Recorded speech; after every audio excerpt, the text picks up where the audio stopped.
Maupay na gabi, so siya dito ang may gusto ng free movie tickets. Kung may Tawaniya Vitality ka, maglakad ka ng 300 steps para may free spin ka. So pag nakuha mo tong large, may free kang movie tickets from Movie Cinema.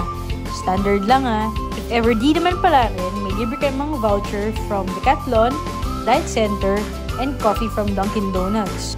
Pumunta nga pala kami sa Mall of the Run para avail yung ticket. Ang first step ay pupunta ka muna sa counter. Then bubuksan mo yung Vitality mo at may kukunin silang code from you.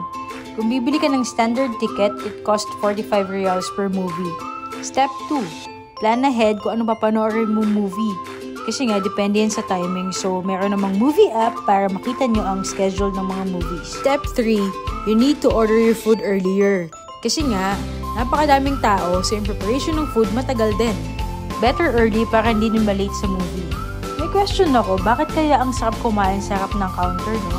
Kagaya ng kumakain ka ng french fries pag bumibili ka sa Jollibee or McDo. So, pagpasok nyo sa movie house, napakadaming drawings tsaka murals.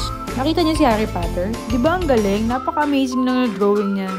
So, ang papanoorin pala namin ngayon is Retribution, yung kay Liam Neeson. Kailangan ng medyo ma-action para hindi antukin. Galing kasi kaming duty niyan Baka may magtatanong, yung spin sa Tawaniya, once a week lang yun siya. Pag matapos mo yung goal mo, may libre kang spin. Just make sure na connect yung watch mo sa app mo. Tingnan mo yung food ko. Naubos ko yung lahat, promise. Hindi kasi ako gutom. So yun na nga, nag-start na yung movie. Masaya yung movie, ma-action. Kaso lang lagi silang nasa kotse. Ba't ganun? Anyhow, bawal magreklamo. Libre yung ticket. So, amolad to. Thank you for watching. Don't forget to like, share, subscribe. Bye-bye!